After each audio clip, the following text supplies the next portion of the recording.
Welcome, welcome as you come into this session. Welcome all.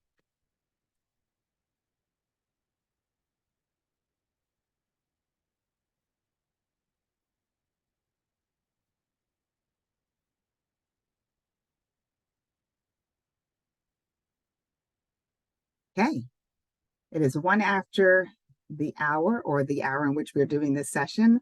Hello and good afternoon. My name is Deborah Johnson Ingram, and today we're presenting a Know Before You Enroll, Making Care Primary Care Domains in Action. Next slide. A bit of housekeeping. So yes, if the question is this presentation being recorded? Yes, it is. The recording and the slides will be distributed after the session. And today we're trying to have a conversation, much like the previous 2 sessions. So again, please use your Zoom chat feature. We have team members that are on this session that will definitely get an opportunity to respond. If you have a question, please feel free to chat that. We will have an opportunity at the end of the session for Q&A. Next slide. This is a bit of an overview of our organization. Primary Care Development Corp.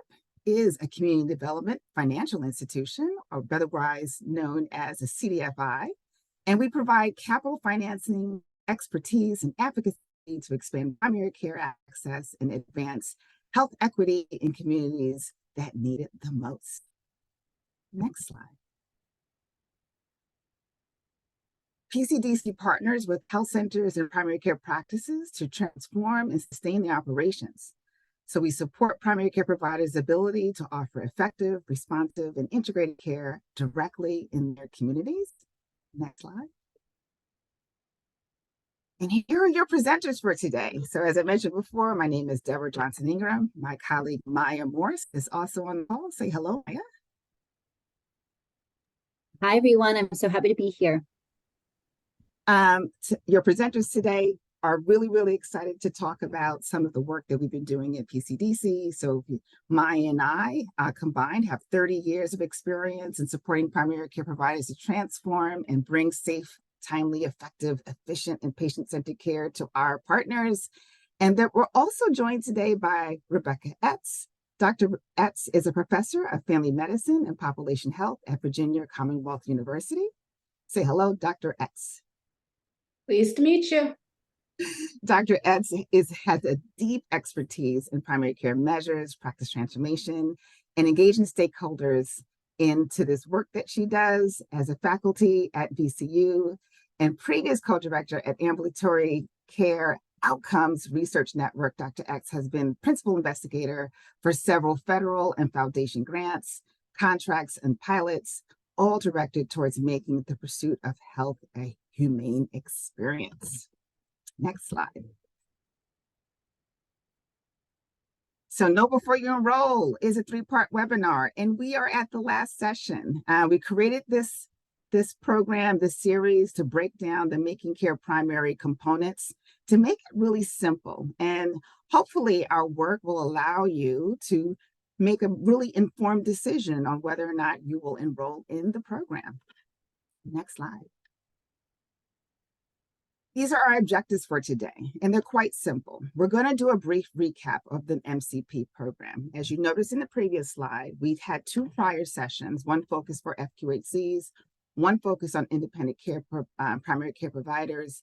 Please feel free to dig into those recordings. Make sure that you listen to them, because some of this information is really relevant to how you make your decisions. Today, we're going to recap that a little bit, and we're going to focus more on highlighting some of the key care domain activities. And then finally, Dr. Etz is going to introduce the new person-centered primary care measure. So let's dig in. Next slide. So we're going to do a brief recap. Thanks. So Making Care Primary is a 10.5-year, yes, I said 10.5-year value-based payment program. That's long. It builds upon prior advanced primary care models, leveraging lessons learned on what works and what doesn't work. The intent of the models to aid practices with a large enough Medicare fee-for-service population to improve quality of care and health outcomes while reducing or maintaining program expenses.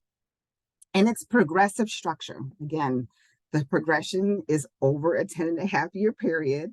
It seeks to provide a path for small, independent, or community-based practices that may be in rural areas or support underserved communities. So literally, it's set up to really provide that opportunity for our independent small FQHCs, you name it, to sort of thrive in VBP for our Medicare fee-for-service population. Next slide. Who is eligible?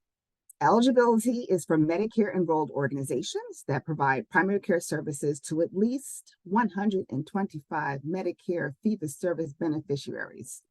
That includes solo primary care provider practices, group practices, health systems, FQHCs, Indian health programs, as well as critical access hospitals.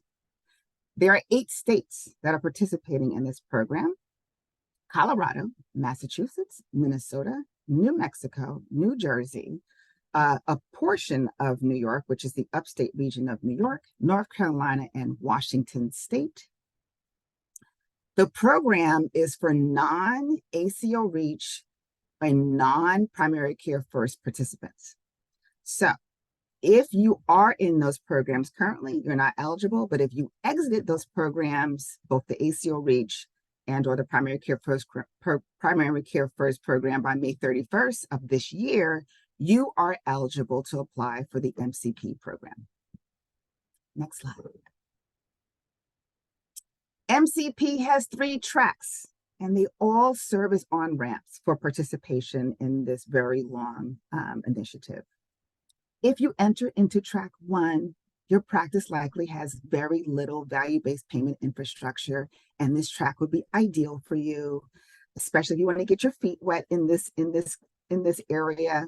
You'll be focusing on building your model and having access to tools and resources to help educate and support your program build out, right? So you're sort of setting the foundation. You'll be in this track for 2.5 years, and you will really be able to walk away from this track with the infrastructure that's prime for going into track 2, which is where you're now implementing your VBP program.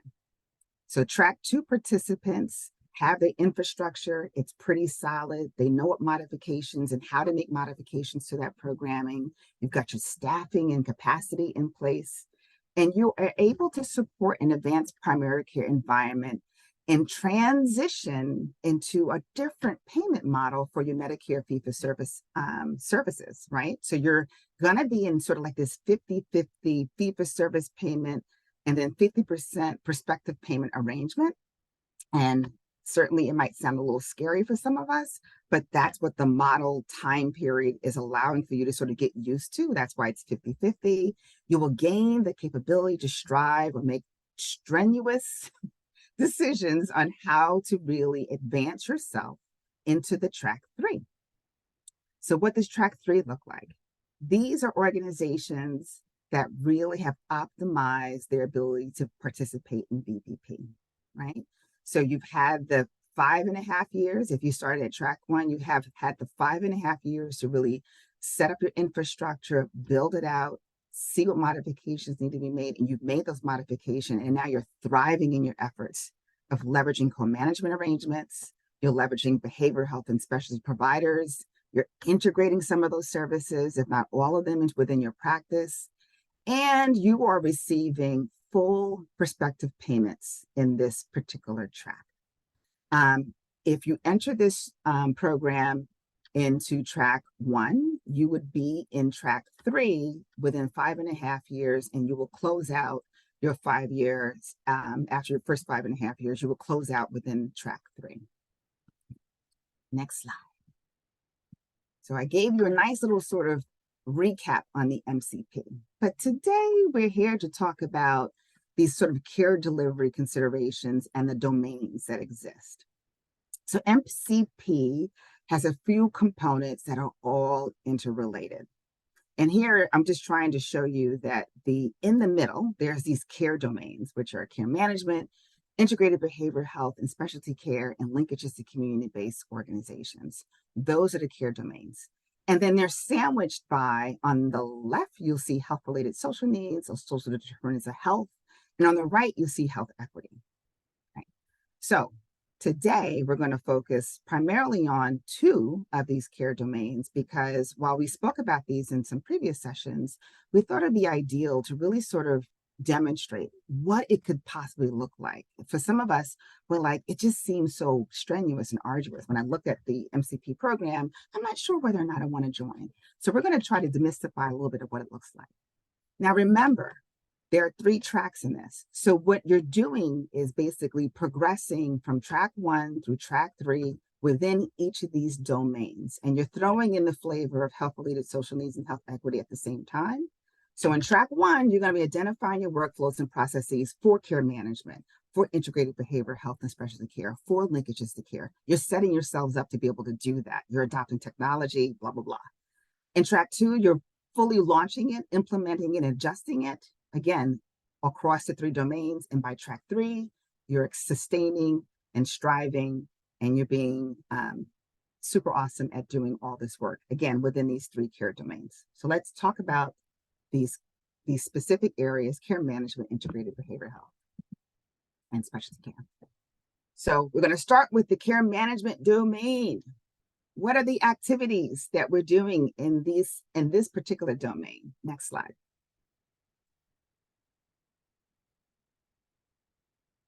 So care management, you're going to be in paneling. You're going to be doing risk stratification and population health activities. Again, this sounds very familiar to most of you. You're going to be identifying your staff. You're going to be working on your workflows for chronic and episodic care management and self-management support services. You're going to be implementing care management protocols, chronic condition and self-management protocols and support services. You're using data. You're not just collecting the data, you're actually using data to inform your selection of specialty linkages that you're going to, again, build out and the other linkages components. You're going to offer individualized care plans, which many of us are doing already. You're going to be doing chronic condition self-management support. You're going to be doing group education, perhaps, and other linkages to community-based resources activities. You're going to integrate care planning and communication with your patients in a level that most of us have not had the opportunity to do, but would desire to do that. But what does that look like? So here we gave you a couple of use case examples on what that might look like. So here in this snapshot, we're showing you in a virtual visit, yes, a virtual visit, you can have robust care management protocol that's documented, right? That includes goals for patients, right? The patients are identifying what they're going to do, and they're informing and agreeing upon their goals. And then that information is now shared with the patient. So here's one example of what that might look like. Next slide. Here's another example. In the previous example, we were looking at chronic condition. In this example, we're looking at a behavioral health condition that is managed by the PCP. But again, it's the same thing. It's an in-person visit. It's a care plan that is now shared with the patient, but it's also informed by the patients. And the goals and tracking those goals are all now addressed and documented in this particular care plan. Next slide. Integrated behavioral health, as well as integrated specialty care, is yet another component. So what are we doing within the integrated behavioral health and specialty care? Next slide. Some of the activities that we're going to be focusing on in that particular component is identify staff and use QI, quality improvement techniques, to develop workflows for behavioral health service. You're going to be developing workflows for BH integration. You're going to be developing workflows for BH screening. You're going to be identifying your specialty partners, right? So behavioral health, although it is a specialty, you're going to be considering that as one track, but you're also going to have and build relationships with your other specialists that support care at your practice. You're going to have partners, agreed upon partners, right? You're going to establish collaborative care management arrangements. You're going to advance your behavioral health integration finally by the 3rd track, and you're going to advance your specialty care partnerships and the integration will seem seamless because you're going to be using like these e-consult codes and these other care management codes. But what does that look like? Let's take a look. So theoretically, if you're going to be doing all this stuff, you want to make sure that you have a policy internally on what you're going to pull in terms of documenting a comprehensive health assessment as well as a wellness assessment. So in this particular example, we're showing you that an organization here wrote up their policy. This is their guideline. This is the procedure. It's all about making sure that you've collected enough information to know and understand when will I need to do that referral. And then what information am I including in that referral to either my behavioral health or my specialty care provider so that they have enough information to be able to move on that patient when we do that handoff. In this example, we're showing an integrated behavioral health use case. We're showing in this example the documentation that is happening where both the PCP as note is now including and overlapping with a behavioral health provider note. Again, this is an integrated model where both of these providers have access to the chart. So this is the optimal use case example. Next slide. But also you have the specialist. So you may have a specialist that's not sort of sitting within your organization, and you have to have these arrangements so that you can now communicate in a way and assure one another that you're going to include information when you're exchanging information on behalf of the patient. So that might look like that you'll agree upon a specialist care compact, right? In this one, we're showing a urology example, but what both the PCP and the specialist agree upon is also documented and how and when the timeliness would be when they're communicating with one another. Next slide. So now at this point, I want to pause for a second because I did a lot of talking and I want to see how confident are you about meeting the reporting requirements for MCP? Not confident at all, slightly confident, somewhat confident, fairly confident, or completely confident.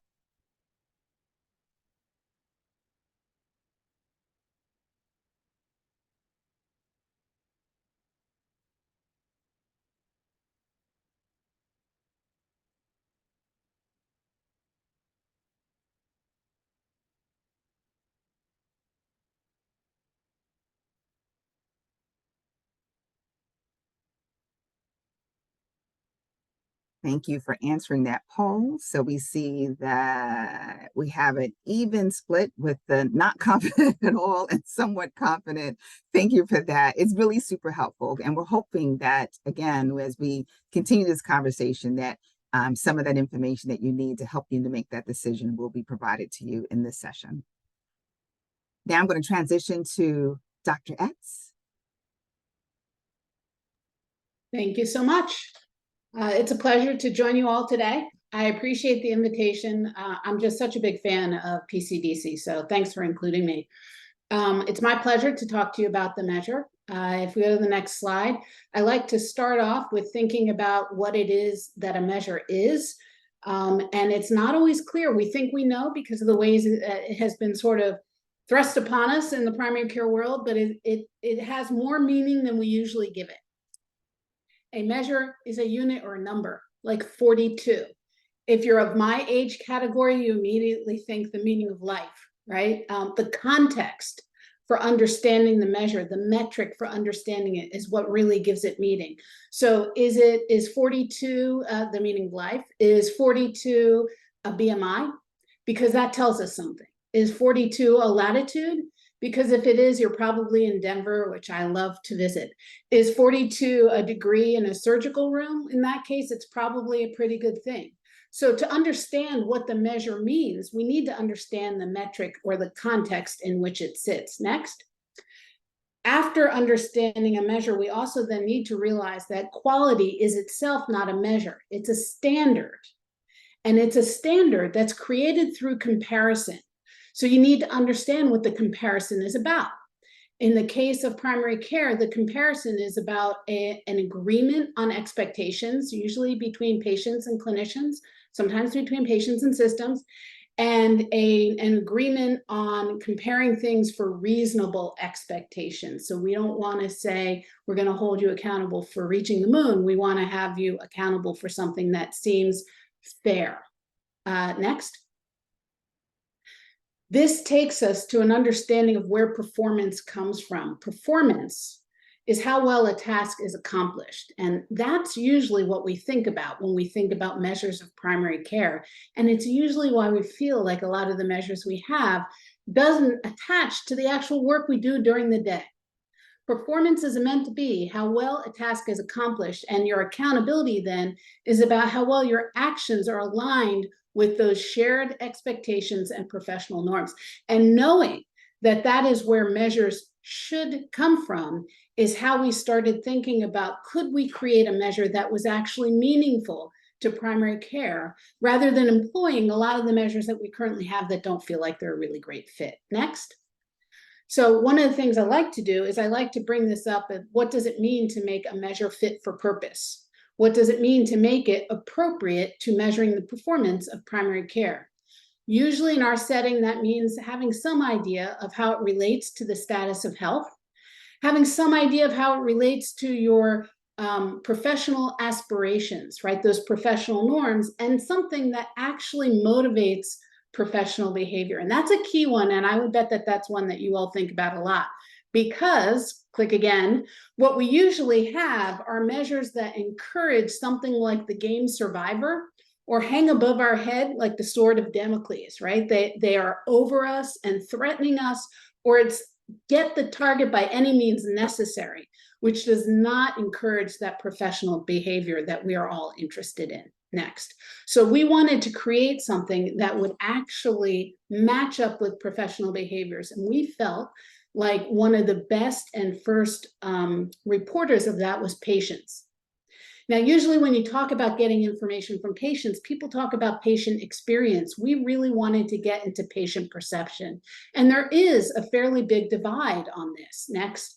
What we see is that most people believe you should only go for patient experience, that it should be transactional in nature because it's thought to be more objective that way. So what does it mean to measure experience? It means things that you can assess through observation. When is your next available visit? Or is the waiting room clean? It's things that you are aware of that they exist. It is an activity is performed, yes or no. Perception is something a little different. Perception is about having an understanding of what that thing means to you, and not just whether or not you noticed it. And it's probably unfair of me to say, so forgive me if anybody who has family who works at Verizon, but I do usually bring up cell phones because people really do understand this. If you have a cell phone and you have a problem with your service and you call your provider, they usually say, I'm sorry, I can't help you with that. Have I answered all your questions today? Is there anything more I can do for you? Right? And those questions, have I answered all your questions? Is there anything more I can do? Are about your experience. And we can say yes, and they can feel like this was a successful call. But you are still frustrated. It had absolutely no significance or meaning for you. Perception is, what does it mean to you? And that's what we really wanted to assess. Next slide. So what we did is we said it was in time to start over. We needed to begin with the evidence of primary care performance that really matters. And that meant talking to stakeholders. We went deep. We talked to 1,000 stakeholders in primary care, and then we surveyed stakeholders in primary care. People use that term a lot. I mean, not only patients, but also clinicians, and just about every kind of practitioner that you might see in a primary care setting. And we asked open-ended questions. We did not use the typical language like clinical excellence or patient-centered. We wanted to know what were the 5 most important, not anything that was important, but the 5 most important things to you about the care you receive or the care you deliver and how you assess it. That generated over 10,000 comments. Click. That generated over 10,000 comments, and we analyzed them and determined that there were 18 quality areas that naturally came up among those comments. Now, to this point, that's a really cool academic exercise, but it doesn't matter in the real world. So we needed to know that this mattered in the real world. For that fit for purpose, We spoke with experts on a national level and an international level. We invited 70 thought leaders from all the different disciplines you might see in primary care, as well as patients. And we locked them up in a room for 2.5 days. And we said, work with us. Your day jobs probably keep you from doing what's right. Leave the day job at the door and use your expertise to help us problem solve how we take this academic exercise and we make it operational and pragmatic in today's world. Next. What this meant is that we ended up with 11 of the 18 areas being fit for purpose from the perspective of those experts. We then created, with an interest in parsimony, a single question to assess each one of those 11 areas. We sent that out. We did rapid cycle testing. I'm happy to answer any of the math questions that people may have. I just wanted you to be able to see we tested this a lot. You only need to test it with 150 people, but we did over 10,000, and we tested it in any setting anybody had doubts about. I have mostly pediatric patients. What will it mean for me? I have mostly Medicare patients. What will it mean for me? I have mostly non-English speaking. What will it mean for me? Anytime a challenge came up, we sought to test it in that area alone to know if it held, and so far it has. Next. This then is the instrument that we generated. It is 11 items. The language level or the reading level required is only 6th grade. You are asked to say how meaningful this is to you or how well it represents your care. Definitely, mostly, somewhat, or not at all. Those get added and create a score. Next. One of the things that you can go ahead and click again and again and again and again. Yeah, we're good. Okay, so one of the things that we found is if you don't know factor analysis, it's not important. I wanted you to see that in factor analysis, you get a score between 0 and 1. And if you get at least a 0.4, you've got a question that's good for assessing the thing you're interested in. 0.4 then is that benchmark that everybody needs to meet. Most of the items on our instrument scored over a 0.8. I don't do the psychometrics. I had to hire somebody. So I chose someone who had a Lifetime Achievement Award in this area. He'd been doing it for 35 years. He said he'd never actually encountered an instrument that was that strong. He had us do it again just to check. The next thing we look at is scale distribution. And I'm sure you all have seen this. If you look at the figure on the left-hand side, you'll see a curve that shows everybody scoring 95% or better. In math, we call it an asymptote. It's not a particularly effective measure if that's what your scale looks like. Then like everybody's happy with you, and then there's a few people who are grumpy. That's not helpful. What is helpful is if you have a scale that people actually use, and if there's a variety along that scale. In the figure then that you see to the right is the way the scale appears in our measure. Now, it's not nirvana. Clearly, there is an uptick at the end of the scale, but there's far more use of the middle part of the scale, and that gave us great hope. When we sent this out to validate it, we did it alongside 2 other measures. One is called the Patient Enablement Instrument. It assesses a patient's ability to self-manage and their health literacy about their own care. And the What Matters Index, which is a really cool one if you don't know it. It speaks both retrospectively and prospectively to cost and utilization of services. The PCPCM positively correlates with both of those things. What it means is that patients who are likely to have strong self-management and confidence in managing their own care are patients who are likely to give higher scores on the PCPCM. That's a good thing.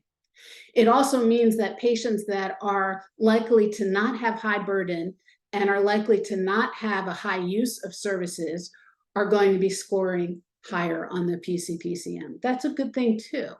And that prospective part is particularly attractive to me because it gives me an indication that if I see a score starting to go down, I can act on it and prevent the health burden and the cost burden that we all seek to prevent. This measure is freely available, by the way. You can see it on our website. That's green-center.org. It has been validated, published as validated in 30 languages, all of which are available up on our website. We have a 31st language going through validation right now in Brazil for Brazilian Portuguese. And it's in use in 5 countries right now. I guess with Brazil, that makes 6. Next slide. So I wanted to mention up front what the usual concerns are that we have about this measure, because I'm sure they're on your mind. The first is, how does it connect to outcomes? It is a relatively new measure, so we are in the middle of the research showing how it connects to outcomes. But those 2 measures that I showed in the previous slide that we validated against, the patient enablement instrument and the What Matters index, gives us a pretty high confidence level that this relates positively with outcomes. In other words, a higher score means you are likely to have patients who have the outcomes you desire for them and that they desire for themselves. Are the items actionable? Yes, every single one of these items is actionable. We have on the CMS side matched them up with 61 different CMS approved QI activities. You can pick any one of those. We also put up on our website some suggested QI activities, and we are going to be revising that list and posting it again at the start of January 2024. So you'll be able to look there. My population is fill in the blank. Will I get dinged? This is an unfortunate side effect of a measurement environment that has been, frankly, hostile to primary care. We worry about if we're going to get dinged. It's always so sad for me when I hear somebody say, I don't show that 75% of my patients got a flu shot because they went somewhere other than my practice. Am I going to get dinged for that? And I know deep inside they're thinking the way I am. Yeah, we should be concerned if patients are getting flu shots or not. But that isn't the kind of behavior encouraged by that survivor-like game that current measures do. We have tried very hard to assess any situation in which you could possibly get dinged for this measure. We haven't found one yet. So that's good news. It naturally leads to the last worry that we usually hear. What about that question? My doctor and I have been through a lot together. How am I ever going to get better on that question? How am I supposed to get perfect on that question? And for that, I say, you sound a lot like that guy Red from the movie Shawshank Redemption, where we have been institutionalized to think about measures in a certain way. Man, we are doctors. We want to excel. We want to hit the top grade. How can you give me a question in which I can't possibly do that? We really don't like that. What I say here is you need to remember the purpose of a measure. The purpose of a performance measure is, are your actions in line with shared expectations and professional norms? It is not an expectation or a norm that you should have been through a lot together with every patient you have. In fact, that would cause us concern. The average or the benchmark for this question is not the top of the scale. And it's hard for us to think about it that way, but we're used to doing that. Go again to the number 42 and that idea of BMI. We know with BMI, you can get a higher number. That's not necessarily a good thing, and we accept that. We know with BMI, you can get a really low number. Not necessarily a good thing, and we accept that. We understand there's a range, and a range that's healthy, and it doesn't have to be as high as the numbers can go. That's the case for this question. The average for this question is usually a 2.7 out of 4. If somebody scores very low on this item, there are actually QI things you can do for that. Somebody who scores low, lower than the norm on this item, is usually somebody who has patients who have been through something, like they had to go to the hospital, or they were in the ED, or they've had a death in the family, and there's been no follow-up with their doctor. And those are things that are easy for us to assess. Next. Where to from here? Click one more time. I won't spend a whole lot of time on these things, but they are usually things that come up, so I thought I would mention them. What's the relationship of this measure, the PCPCM, to CAPS? There is no relation. Of all the questions in CAPS and all the questions on this, I think there is one question that might be overlapping, having to do with my doctor knows me, but that's about it. CAPS is an experience measure. It is about transactional care. This is a relationship measure, and it's about perception and relational care. Are payers interested? Well, I think the fact that it's in Making care primary is evidence of that, but we've seen a lot of other payers have interest in this too. Anthem has, or now called Elevance, has been piloting this in Colorado and in Indiana, and we see many other insurers like Blue Cross Blue Shield piloting it in Massachusetts. It has been endorsed by NQF and CMS. As some of you may know, NQF is no longer doing endorsement activities for CMS, but TEL is. We will go through the renewal of endorsement with them. It's been adopted by MCP. You send it out to every patient you have. There is no exclusion criteria. Every patient gets this if they are active. Active means they've been seen in some documented way at least once in the last 12 months. So that we know when to send it out because it's not triggered by an actual encounter. We send it out during their birth month or quarterly, depending on what you have capacity for. And the minimum sample that's required is 30 responses per clinician. And I do like to underscore that because we are used to measures that are based on response rate or portion of the population. When we gather input from patients, that's not the gold standard. The gold standard is the minimum number of responses per clinician. So in this case, it's 30. Next. Early adopters, everybody always wants to know, is anybody else using it? JP Morgan Health uses it to cover their employees. That's 275,000 lives covered by JP Morgan Health. Jefferson Health, which is a large health system like JP Morgan, has recently adopted it for their 600,000 patients. AmeriCares is a series of free and charitable clinics. This would be of interest to the FQHCs out there or to the small practices that are perhaps working in rural settings. DPC practices are using it as well. St. Michael's is an innovative health system in Toronto. They've been using it for about 4 years. Elevance, I mentioned, they've been using it in Colorado and Indiana for 3 years. The Connecticut Community Health Network is the way of saying the Medicaid practices connected to the state of Connecticut. They've been using it for 2. University of Missouri has it for their health system. I think it covers 172,000 lives. They've been using it for 3. What I'm doing here is simply mentioning that we have a large number of people who have been trying this out. So I'm happy to answer any questions that you have. Next slide. I'd just like to acknowledge the work of my team because there were a lot of them, and the work of my funders because it was a large and diverse funding group that helped us out. But I offer it up to any questions. Thank you so much, Rebecca. We're so happy to have you here. What a fantastic measure. I can't wait to personally see it in action. So thank you. So I'm going to jump in and just talk about really, are you ready to apply? A few application checklist pieces so that you have a better idea of breaking down all this information, all this material that's been thrown at us, and know where to begin in terms of actually submitting. So we created an application checklist, and I'll go through it. This is the abbreviated version. Certainly for more information on all these areas, I would definitely reference our previous sessions. You can also reach out to us and we can help walk you through it. So first and foremost, you will need to confirm eligibility. That is really critical. Certainly the practice location, you need to be located in one of the Making Care primary eligible states. You also need to have the appropriate provider type.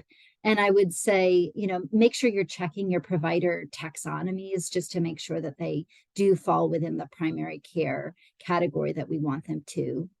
And of course, we also need to make sure we have a Medicare fee-for-service patient population that will meet the minimum. And the minimum is 125 Medicare fee-for-service patients. And those need to be patients that we are providing ongoing care for. It can't just actually be a patient that we saw once for an annual wellness visit. So keep that in mind when you're determining your count.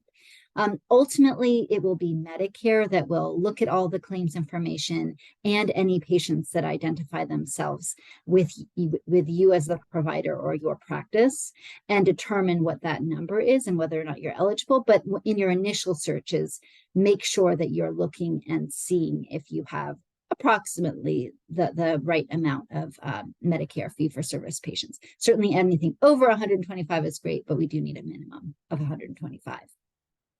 Once you have confirmed that you are reasonably eligible, it's important to gather information about the organization. And this is information that may be very easy to come by, but those of you that have parent organizations or sort of are operating under larger entities may need to track down the information for that entity as well as if there are multiple tax identification numbers for your organization, make sure that you have them all because you will need to include them all. Remember, you participate in making care primary at the organizational level. So you can't just select one practice out of your organization. It is the entire organization. So make sure all that information is available.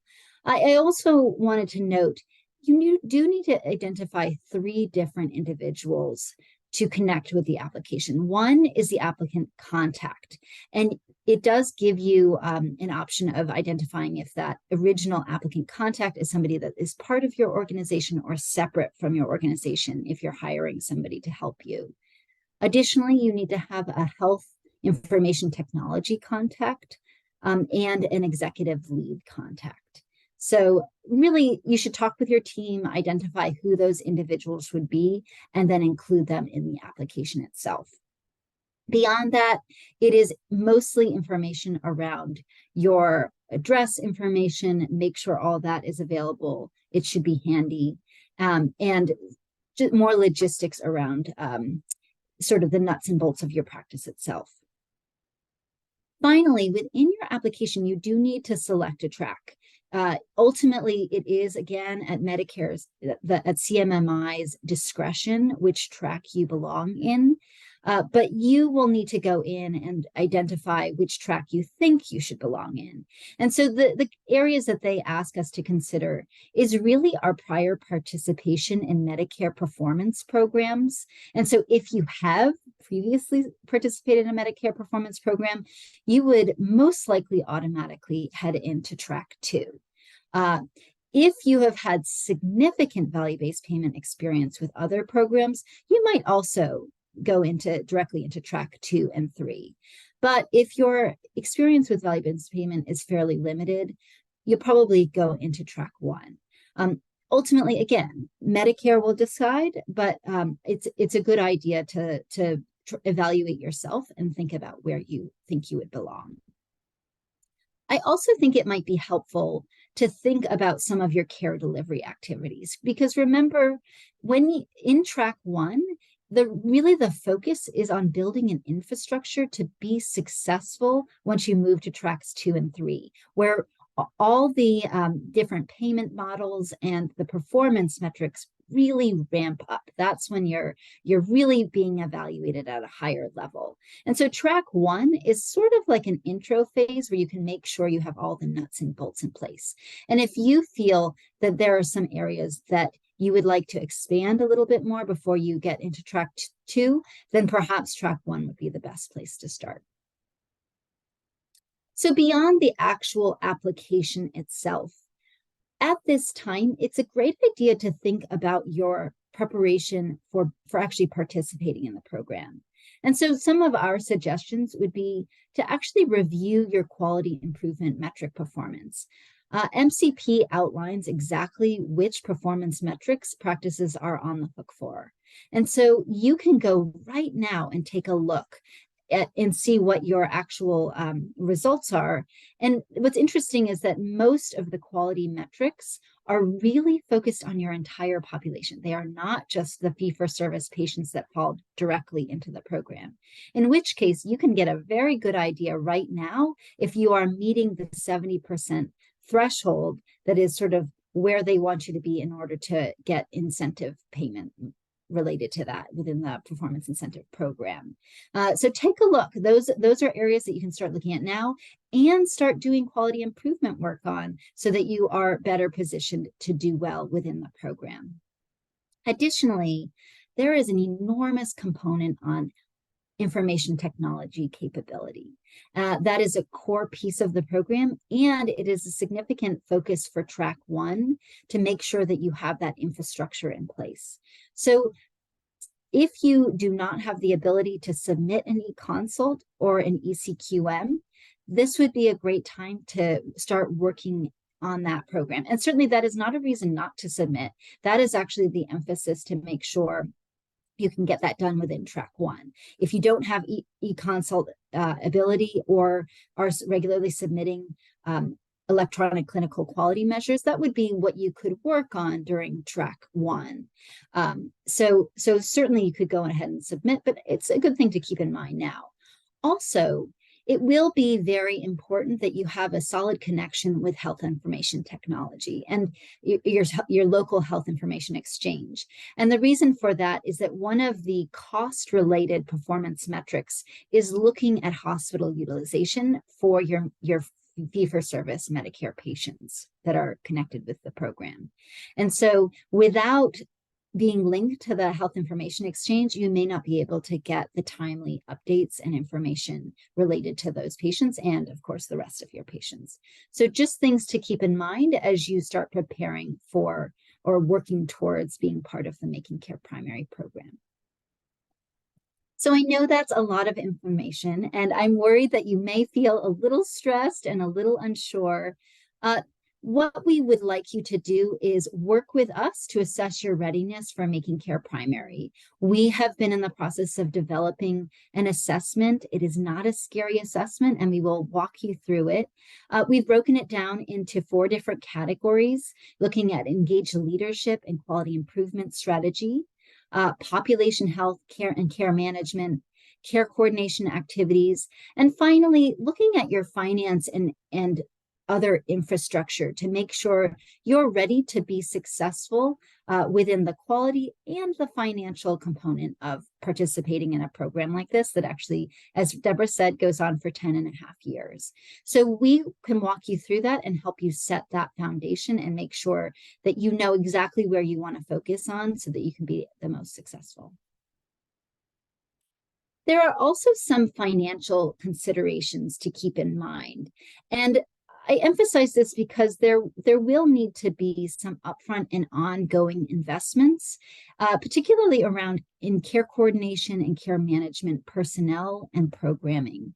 There is definitely an expectation that in order to achieve the outcomes we want within the performance metrics, we will have to really ramp up some of the care coordination and care management services that we're providing to patients. Some of you may already have those services in place, but track 1 really does focus on trying to ensure that practices have that foundation in place, and that's the great time to do it. Again, I also mentioned previously, there may need to be an investment in information technology. E-consults, ECQM ability, those are all core to really being able to submit information as we need to within Making Care Primary. So it may be some upfront investments that will have to go into this. And so some of you may have heard of the upfront infrastructure payment. And this is a payment that is available to some selected participants within track 1. But it is not a guarantee if you fall into track 1. It really is focused on trying to support some of the smaller practices that don't have, that meet the low income requirements. And it is important that you don't depend on that money when we do sign up for the program. Certainly, if you get it, it is really intended to support your infrastructure growth and development. But I do want you to keep in mind that you will need to track how you spend the money very, very closely. And that includes if you are spending it on technology, on personnel, on expansion of services. And so, and any unspent funds will actually need to be returned to CMS. So what we wanted to let you know is that we can help you with this. We can help you map out what your possible expenses will be as you make some of these upfront investments, and to project how you could actually provide, detailed information about how this money was spent if you do receive it. We are working on a variety of dashboards, and providing financial management and revenue cycle management services is one of our core service lines. So we would be happy to assist you with this. And just so you know, we work with small clients and large clients, and we are able to provide real value for their, not just for their finance staff, but also to their leadership, so that there is real transparency around financial management and revenue cycle management processes. So for now, we are offering two sort of immediate services related to the Making Care Primary program. We are definitely offering application support. As many of you know, applications are open until November 30th. So call us now. We have a little bit over a month until the deadline. And as I also mentioned, we are available to work on a value-based payment assessment and roadmap to really help prepare your health center to be successful in levels 2 and 3. If neither of those services speak to you, or if you are not interested in applying for Making Care Primary, we do offer a variety of other services, certainly revenue cycle management support I mentioned, and budgeting and financial management services. Certainly, we've done quite a bit of quality and performance improvement, some of which has been related to primary PCMH, and some outside of patient-centered medical home. We would love to work with you on risk stratification, workflows, and possibly even expanding your care coordination programs. Community connection and really making strong connections with your specialty providers is a great place for us to work on with you, to develop good relationships, MOUs, and workflows to take the guesswork out of that arrangement. And some other ideas would be health equity planning, care management models, and behavioral health and specialty care integration. So before we jump to questions, we have one more poll. What track are you planning to apply for? Track 1, track 2, track 3, or you don't know or are not eligible?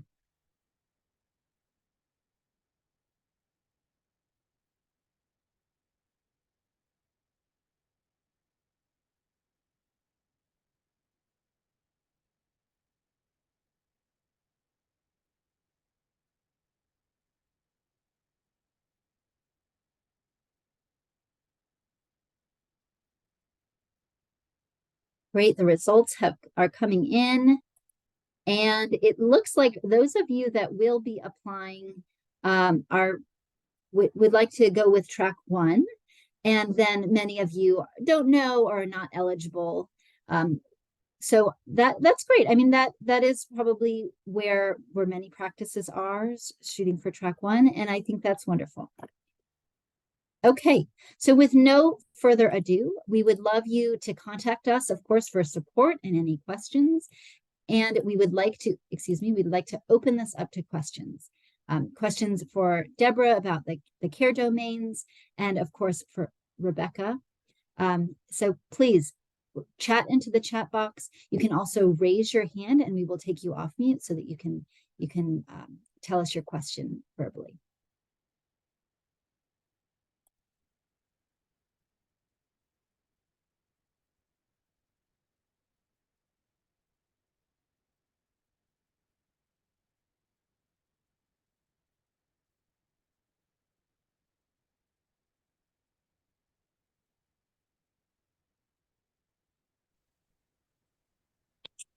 Thank you, Maya and Deborah. So the question which I have is, this is Ankur.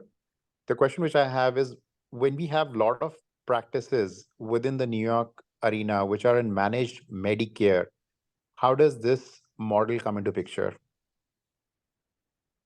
So that's a great question, Ankur, and it's a pleasure to hear your voice. So right now, this program is only eligible for Medicare fee-for-service patients. So unfortunately, managed Medicare is not included at this time. Thank you. Sure.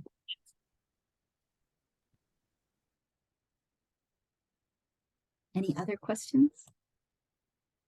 And Maya, there's a question from Tasha in the chat function. Great. Will practices see profits with this new model? So that is a really great question. I would say, and we go into this in quite a bit more detail in the previous two sessions, the payment model is a little bit complex in that there's no real guarantee of the numbers. It's really based on the number of patients you have that are eligible within the program, as well as your performance, because there's a heavy component related to the selected performance metrics and how you perform over time.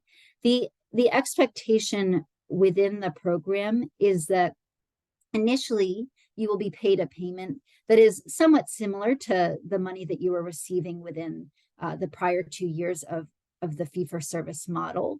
And it is intended to cover your costs so that you are not actually losing money initially in the program. And then as the program ramps up, you are eligible for significant potential incentive. Again, based on your performance within the outcome and financial metrics.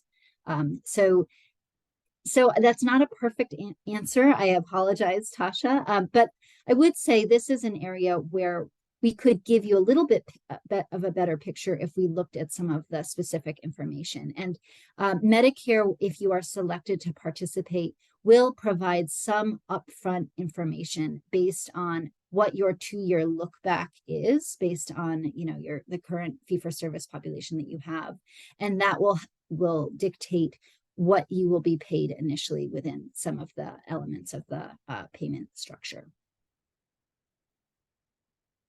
I would be happy to talk with you a little bit more about that specifically related to your practice offline, though.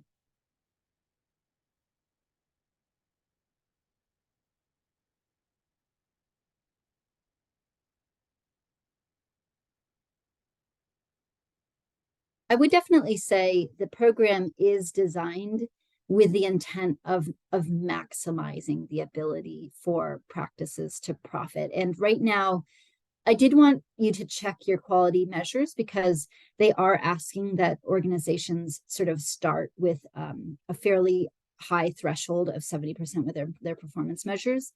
But they did say, and this is throughout the RFA, that they will be reassessing and reevaluating over time, which is most likely extremely necessary given that this is a 10.5-year program. And so the other thing they have mentioned is that they're hoping, as they have more data and information, to be able to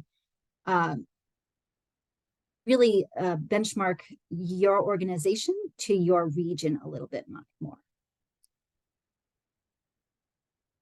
Right, and so the intent is to maximize revenue, not necessarily maximize profit, but maximize revenue as much as possible. Are there any other questions, comments? We would love to hear from you.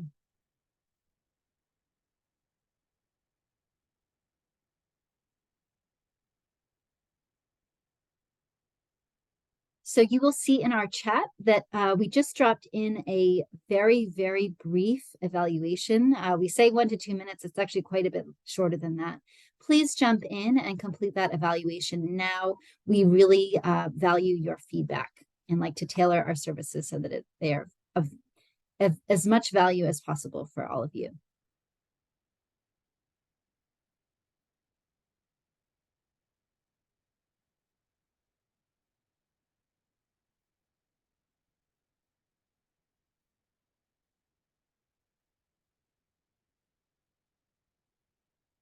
Thank you all so much for joining us today. And thank you especially to Rebecca. It was absolutely wonderful to have you share about the wonderful measure you've created. Pleasure was mine. Thank you all.